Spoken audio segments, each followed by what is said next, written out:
My name is Sahar Driver. It's nice to have you here with us today. I use she, her pronouns, and I am the co-director of the newly formed Color Congress. Please note that today's session is being recorded. I am an Iranian American woman with long brown hair. I am wearing a white striped shirt with a yellow sweater over it. I have clear rimmed glasses and a golden chain, and I'm sitting in front of a virtual background of a magenta colored textured weave with the words Color Congress, our logo, in the upper left-hand corner. I am speaking to you from unceded Muwekma and Ohlone land in what is also known as Oakland, California. I name this to recognize the history and enduring presence of Indigenous people in all the lands where we're living and working, and to honor their enduring resistance to ongoing injustices. I hope that you'll take a moment now and in the next few moments to enter into the chat box the Indigenous nations whose lands you're joining from. We have ASL interpretation available today, as you can see.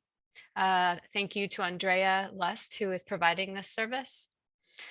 We are also providing live closed captioning. Thank you to Karen Schmieder, who is also providing that service. To access that on your desktop, click the CC button at the bottom of the window. On a mobile device, click More with the 3 dots, and in that drop down that comes up, the menu, you will find closed captioning as an option. So Color Congress is a national collective of organizations that are majority people of color and led by people who are Black or African American and or of Indigenous, Latinx, Pacific Islander, Asian, Arab, and Middle Eastern descent. Organizations that are aimed at centering and strengthening nonfiction storytelling by, for, and about people of color across the United States and territories. We do this by supporting, resourcing, and connecting these organizations and building their collective power so this ecosystem can be a more powerful force for change. As you know, we just opened a call for letters of inquiry for unrestricted 2-year grants for organizations that are working in this POC nonfiction ecosystem. And we're hosting this Q&A to answer all the questions you may have about the open call. And so we're going to spend the bulk of the hour taking your questions. You can use the Q&A function at the bottom to enter your questions, and Andrea Ayala from Color Congress will be managing that. Feel free to start populating your questions right now. And while you do that, I'm going to pass the mic to my co-director, Sonya Childress, to introduce herself and share more about the grant opportunity. Hello, hello. Hello, and thanks for joining us today, and welcome to our FAQ webinar. It's wonderful to see so many of your names, familiar names in the chat. Welcome. I wish I could see your faces. My name is Sonya Childress, she, her pronouns, and I am joining you from unceded Tongva land in Southern California.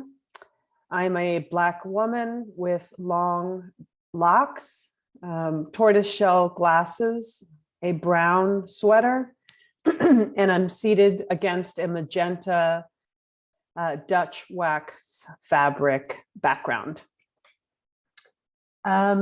So our intention for these unrestricted grants that Sahar just mentioned is to resource organizations that have had an outsized impact in our ecosystem, but have been consistently overlooked, undervalued, and chronically underfunded.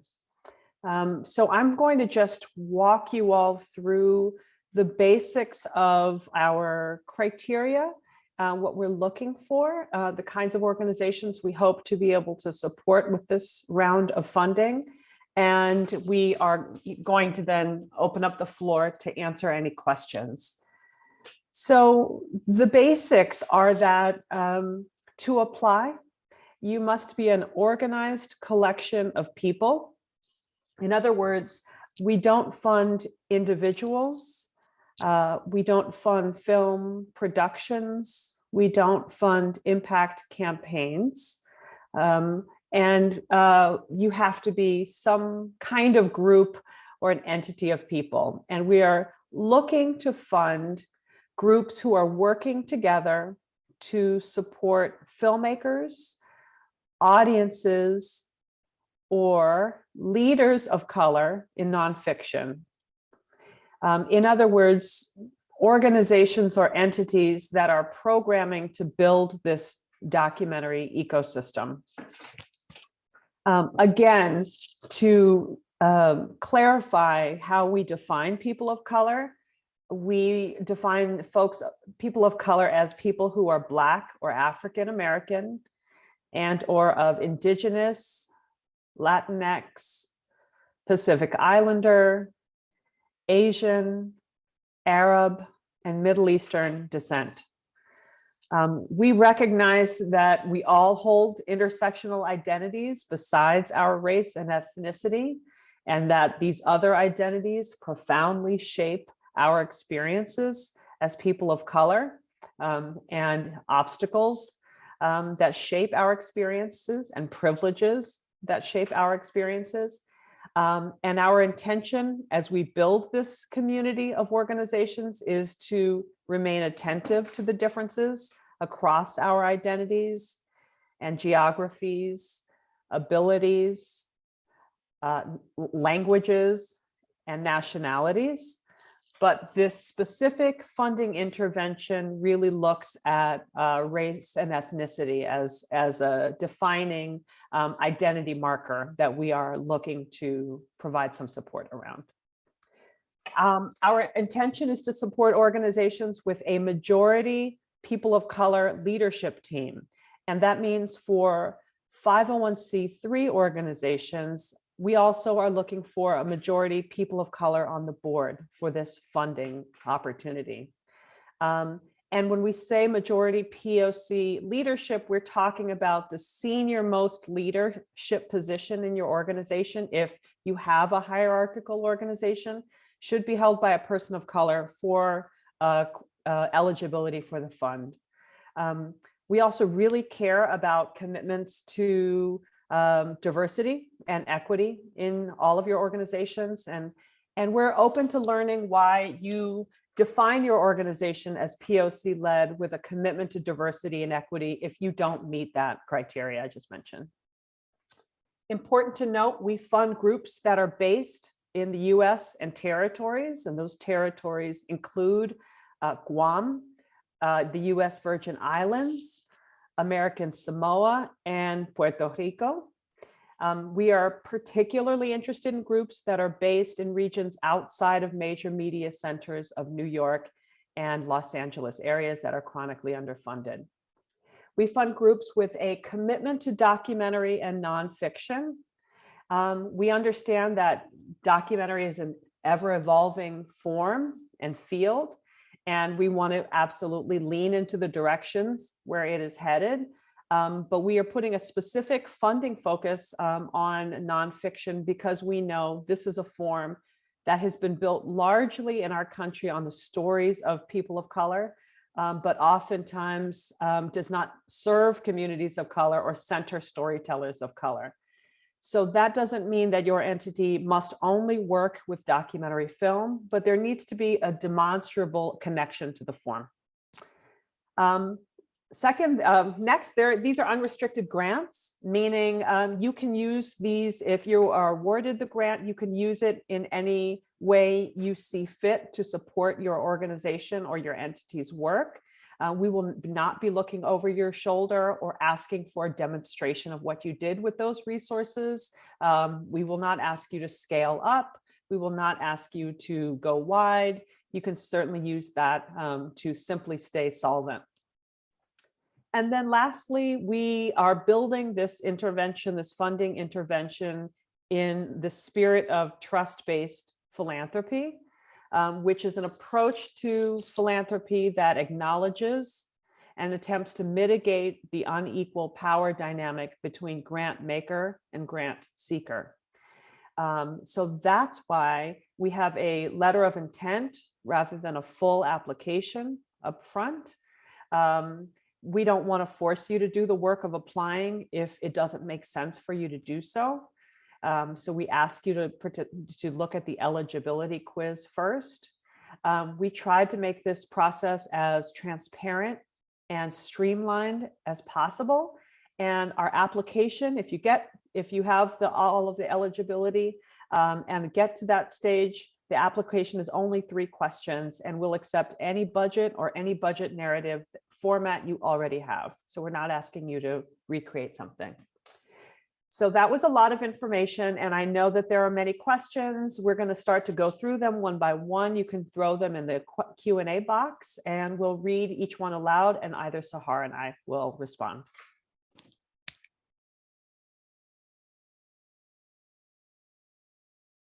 Okay. Great. So we have the first question is, if our organization is fiscally sponsored, how do you evaluate the board requirement? Sahar, do you want to start there? Yeah, if it's a fiscally sponsored organization, that is a little different because it's somewhat independent of your organization's mission. And so you should tell us, who your, tell us about the board of the fiscal sponsor, but understand that we will be taking that into account as independent of your organization's specific work and advisors. If you have an independent, board of advisors that isn't linked to the fiscal sponsor, let us know about that too. But we do understand that as distinct, obviously. The next question is, should the letters of intent focus on your organization's past programs, future plans, or overall mission? Great question. Yeah, it's a really good question. And I would say a bit overall, in all of the above. We care about your organization's overall mission, period. So that should be the emphasis. To the extent that your programs or future plans illustrate a little bit more and help us understand that mission, that's great. But the overall mission is very much our focus. And I would just underscore, there doesn't have to be proof of a plan for how you use the money. So we are not looking for an entity to show us that they are going to use these resources to develop new programming or hire new staff. You may not yet know. If you do know, and your goal is to scale up or staff up, and you have a sense that that's where you would use the resources, it's helpful information. But not knowing it and not specifying that wouldn't disqualify you. Joyce Guy from Bad West. Hello, Joyce. Do you provide the EIN of your fiscal sponsor, or do you need to provide, I imagine, the EIN of your fiscal sponsor or your organization? Yeah, I believe that EIN number is so that for tax purposes, so the money can be accounted for appropriately. So I believe that is the EIN of your fiscal sponsor. Mm-hmm. Next question. Do you have to have a board of directors? No, most 501c3s or many 501c3s usually do have a board of directors. And so that's why we make that distinction. But because we are accepting applications from through an expenditure responsibility process for non-501c3s, they won't, not everyone is going to have a board of directors. So I guess the clean answer is no. Yeah, again, this fund is really intended to support entities that have not been heavily resourced. We know that likely means we will be getting LOIs from collectives, working groups, entities that have had a loose formation and are not at the stage yet or have no plans to become a 501c3. And we understand that those entities likely do not have a formal board. So we're absolutely open to that. Next question. If we are an organization who is also involved in a film production, can we utilize some of the award toward the film and/or impact campaign, as well as other organizational needs and programming? Yes, these are unrestricted funds. So long as your organization is using it to advance its mission, it doesn't matter to us how you're doing that. Since you're saying that the film production and impact campaign and other programming is all under the mandate of the organization, absolutely, you can do whatever you want with that money. It's unrestricted. Can you be otherwise employed, or does the funded entity have to be your only source of income? No, we understand that oftentimes these organizations are volunteer run. That's the reason for this this grant for small budget organizations. And so we absolutely understand that you're probably holding down many jobs or another primary job to do this work, and that is not going to be held against you. That does not go into how we think about this. Next, from Sarah Gould at MACRI, M-A-C-R-I. Hello, Sarah. I'm at a nonprofit that, among other things, makes educational materials for teachers, classrooms, and homeschoolers. Would making short films for classroom use qualify? Our intention is to support the nonfiction field and the mission and organizations that have a mission to support people of color in the nonfiction field and leaders, storytellers, and audiences. And so to the extent that you're able to articulate how your nonprofit and this work is advancing that, absolutely, it would qualify. I do want to say that we are not set up to launch brand new initiatives. We are happy to support all kinds of relationships to this space and supporting people of color in this space. We are not, we're not aiming to, support the launch of new things so much. Next, thanks, Sarah. Next, what if we are a majority POC org and meet all other criteria, except that our senior most leadership position, I imagine your executive director, is not held by a person of color? Can we still apply? At this point, we are defining majority people of color as including the senior most leadership position being held by a person of color. So at this stage, that is not how we're defining it. If you feel strongly that we need to reconsider that, please send us a note so that we can understand your unique circumstance. We're trying to be flexible and open-minded. We have made some bright lines here, but we're open to being disrupted if that's necessary. But right now, the clean answer is you would not be eligible to apply. And I would just add to that, and that part of that that delineation really speaks to some of the data that was unearthed in Sahar's research Beyond Inclusion, which really surfaced the funding disparity when a person of color leads an entity that is precisely aimed at serving filmmakers or audiences of color. That when the executive director role is a person of color, the funding disparity is quite clear. So we understand that there are a number of organizations with large POC staff where that's not the case for the executive director. Typically, the funding will bear out that the challenges may not be as pronounced as if that executive director was a person of color. So that is why that the intervention includes the executive director role. But certainly, as Sahar said, let us know if that hasn't been the case for your entity and there's an argument to be made there. Next question, what if we are in the process of forming a documentary production company, not yet registered, and would like to use the funding to officially form? And how much is the funding? So there's two questions in there.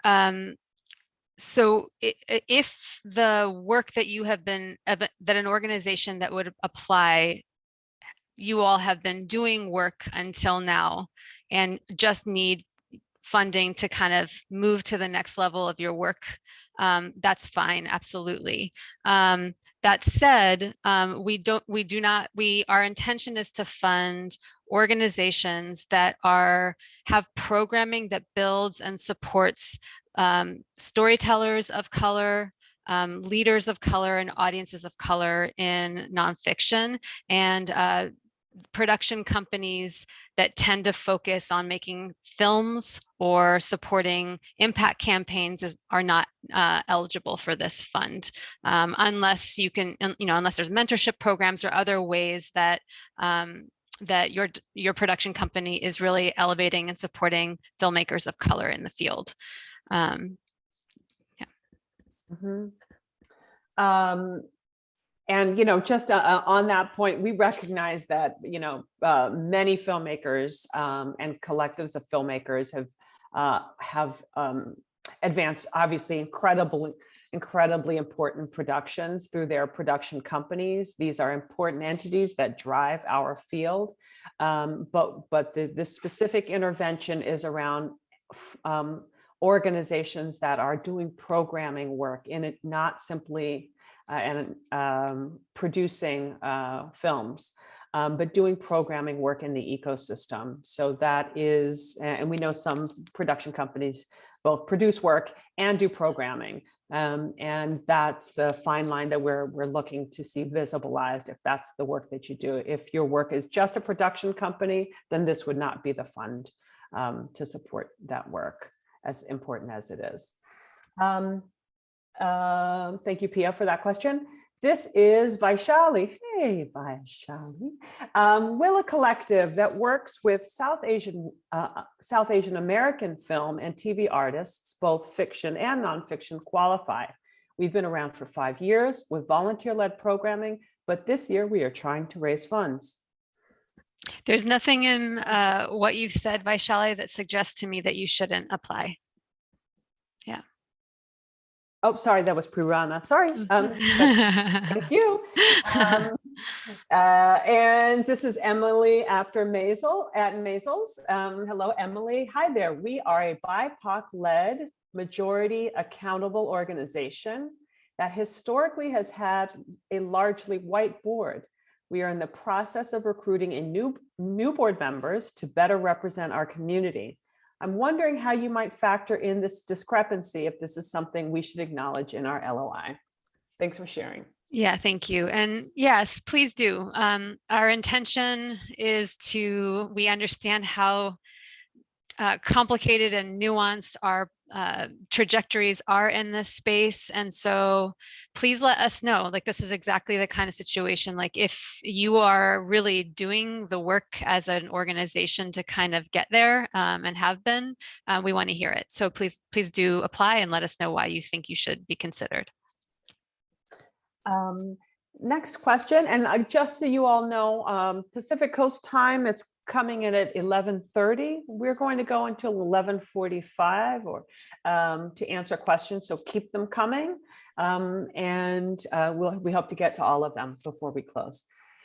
Our organization has historically been unfunded, but last year we received our first federal grant, hey, from the NEA. Could that potentially harm our chances?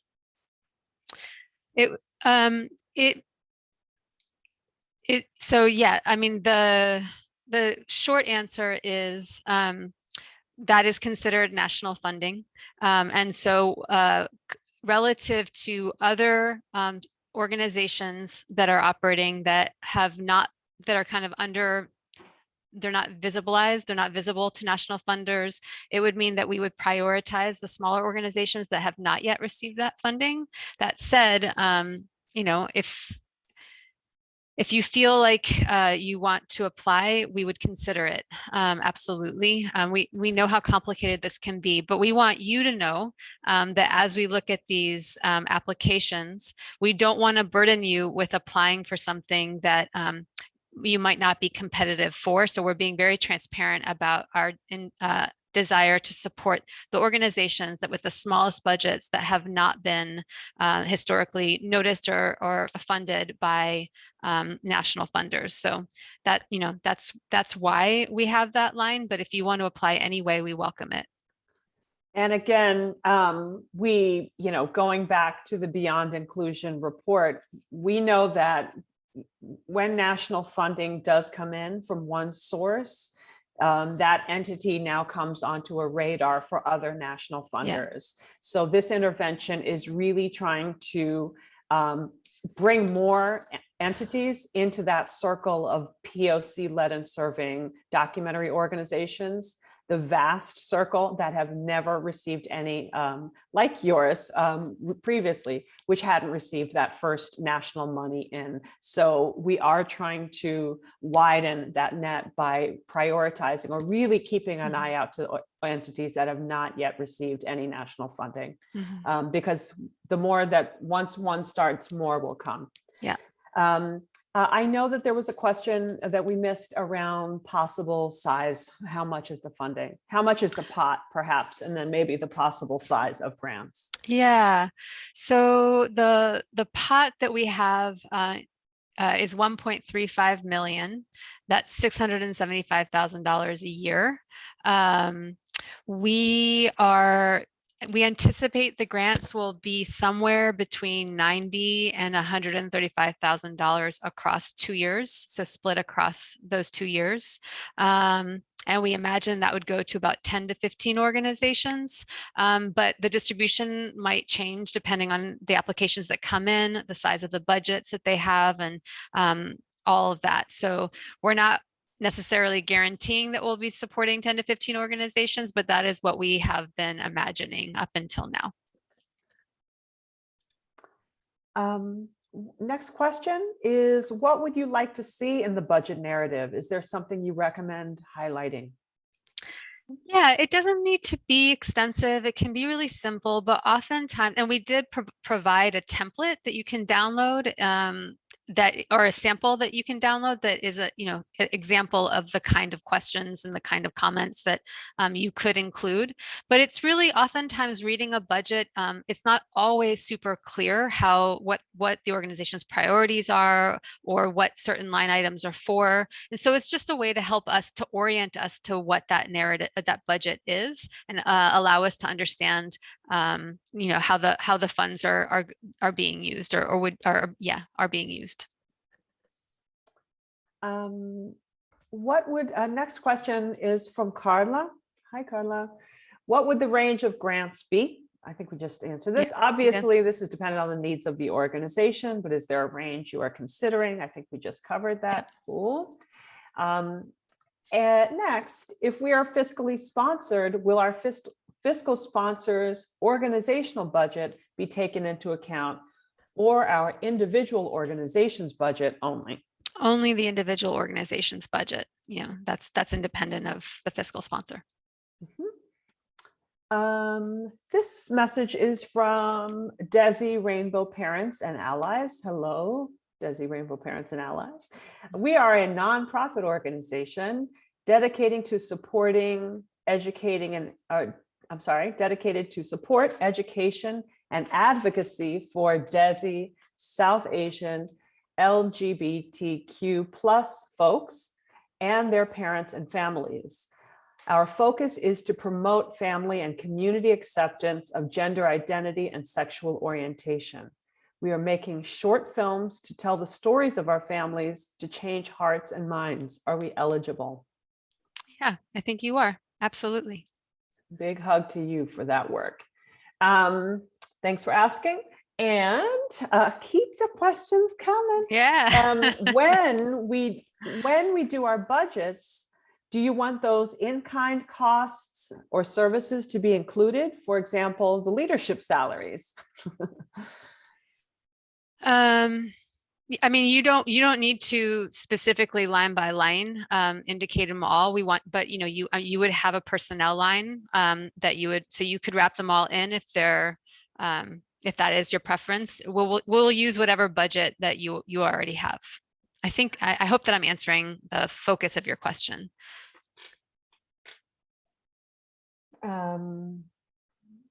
So you can please ask any more questions, but maybe we can share a bit of detail about some issues that haven't come up. How about this one, Sahar? What if we, this is an imaginary question. What if we are a collective with members based in the United States and outside of the United States and not part of the US territories? Would we be eligible? Our intention is to support organizations that operate in the US and territories to correct the historic lack of infrastructure and financial support for POC-led and serving DOC organizations. That said, we know that many groups have international membership and do not see that. We don't see that as a conflict, so long as the organization contributes to filmmakers and audiences of color in the United States. Thank you. Yeah. Let's see. Here's another question for you. Again, what if we are a brand new organization that was created at the end of 2021? Are we eligible? What if we're just created this month? Are we eligible to apply? How long have we had to be in formation to apply to this fund?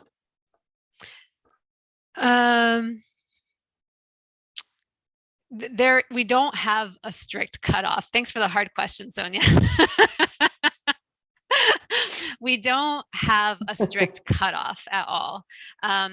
When we launched this fund, it was because we saw that there are so many organizations that have already been functioning, that have already been advancing the field, and filmmakers of color in the field. And we want to support that work, whether it is formally organized as a 501c3 or not. So to the extent that that work has been happening, we welcome an LOI from that organization, collective, whatever you want to call it. If you just started, this month, December 2021, it will be a little harder, I think, to kind of. I don't really know I guess I don't know how to answer that question. It would be on a case-by-case basis.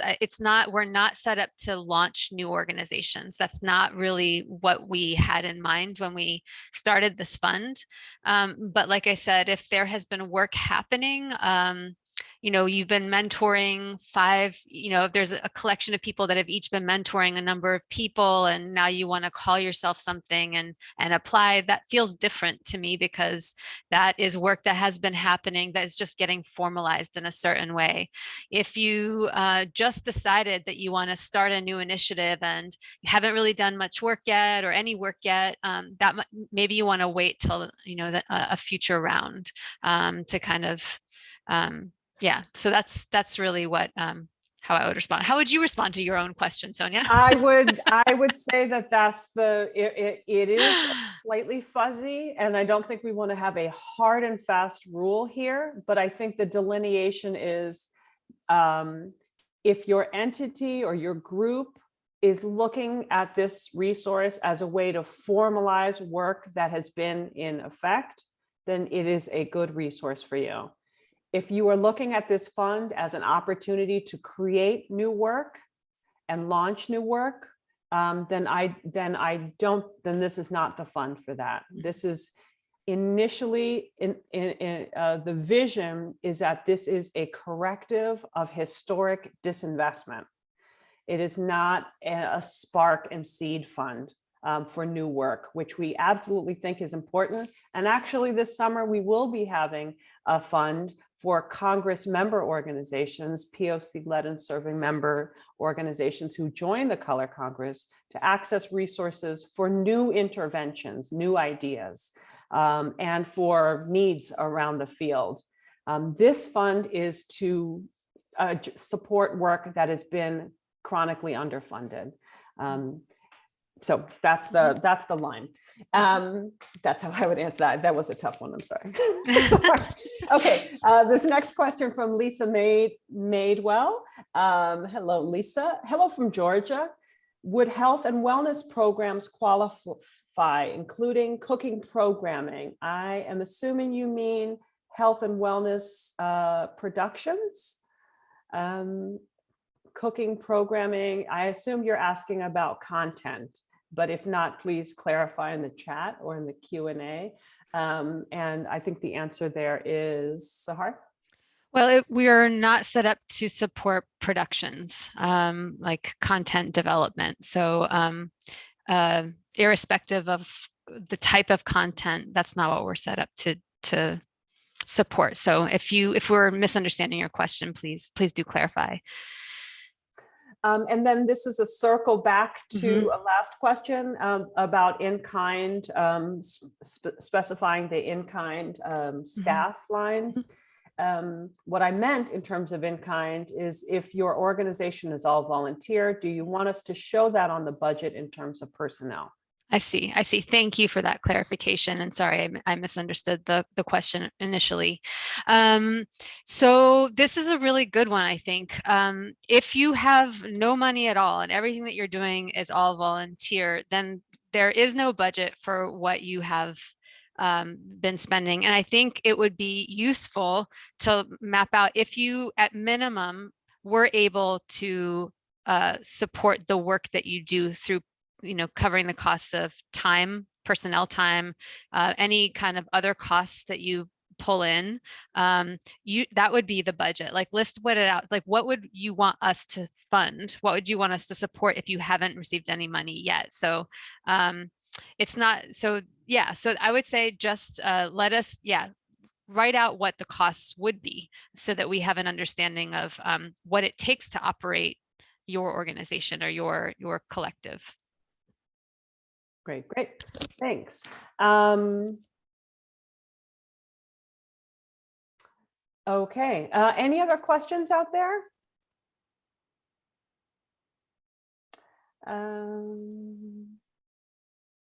Okay, Lisa, just clarifying, we're providing opportunities to people of color, especially women, to showcase their talents on our network. Oh, I see. This is the question from health and wellness programs.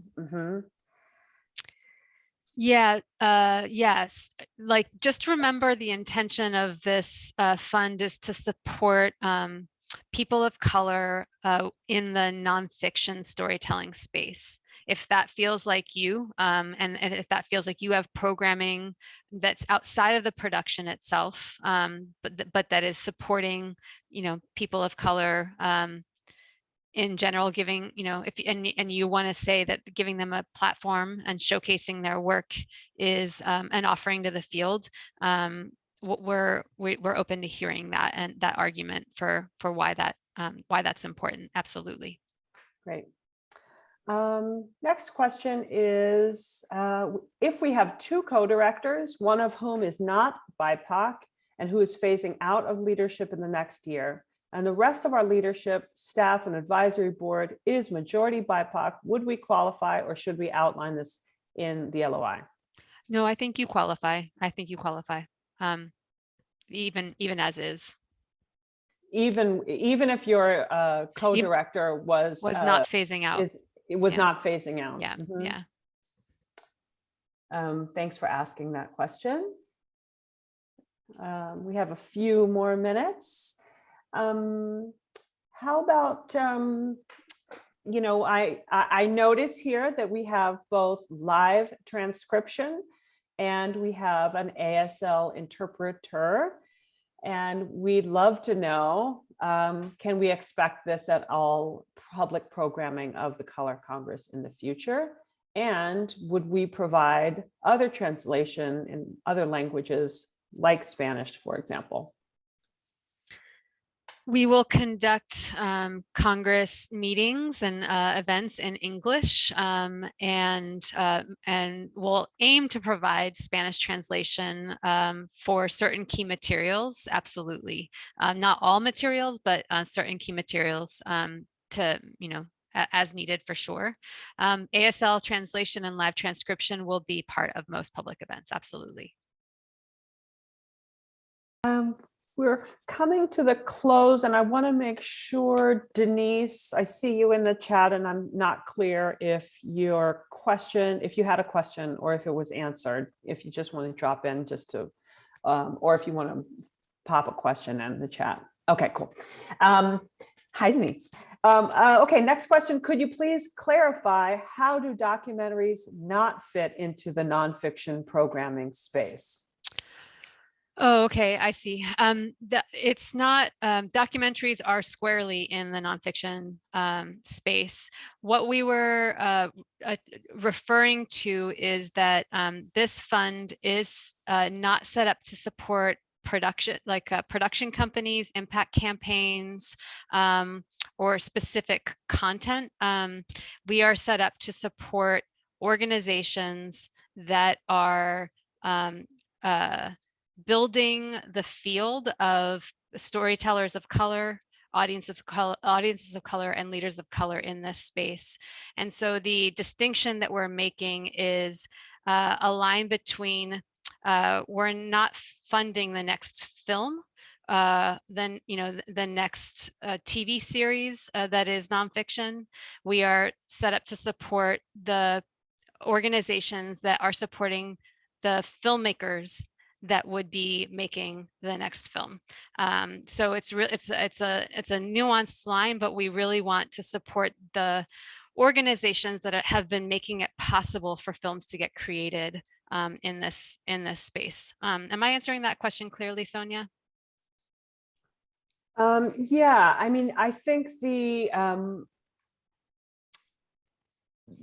taking an ecosystem approach to our work, meaning we want to ensure, we know that most filmmakers of color enter into the documentary field through organizations that provide artist service work, that bring this work specifically to audiences of color, that hire people of color as program staff, and that many of the organizations that are led by and serving people of color in the documentary field are gateways for us to even consider filmmaking or to consider work in this field. Those entities, not the production companies, which many people who go through those entities become filmmakers and create their own production companies and create vital and important work. But before they get to that point, they go through an entity. And what we're trying to do is support the entities that are nurturing filmmakers, that are nurturing audiences in really programmatic ways, and are nurturing leaders of color in our field, because we know these organizations are gateway organizations. They make our whole ecosystem strong, and these organizations tend to be underfunded. Mm-hmm. So that's why this is not a fund for production companies to make more films. This is a fund for organizations to support more filmmakers to even consider this work or engage in this work or sustain this work. So I know it can seem like a dichotomy, but this is really around where we hope to enter into the field as an intermediary in a field building organization. We're really focused on the organizational level. And I believe with that, but thank you for clarifying and asking that question. Oh, last one. Hello, Kimberly. Hey, Kimberly. You mentioned organizations working outside of Los Angeles and New York are more competitive. My org is based in LA, City of Angels, my hometown, and we are offering more nation-facing programming for nonfiction creators. Shall we detail these efforts in our LOI? Yeah, I'm assuming by that facing means that you are supporting nonfiction creators all over the country. And if that's the case, we want to hear from you. Absolutely. Thanks for asking that question. I think that's it. So we want to remind folks that we have been recording this session. And if you know of other documentary organizations, friends, colleagues who couldn't make it today, but had questions about this fund, we will be putting this recording on our YouTube channel and on our website in our videos resources page. And we encourage you to share the link with them. And we will also be sharing out if you know of other organizations who you think may want to apply or could apply or should apply, we'll be sending out a toolkit to help you spread the word about this opportunity. And again, our LOI, our open call is open until February 21st. So you have plenty of time to apply. And our doors, of course, are always open to you if your questions were not answered today. Sahar? Yeah, thank you so much. The next, we'll pull up a slide here in a minute that has our email address. And again, we're on our website. You can find out more information. But we're really grateful to be in community with you. Thank you so much. Thank you. Be well, be safe. Take care. Bye-bye.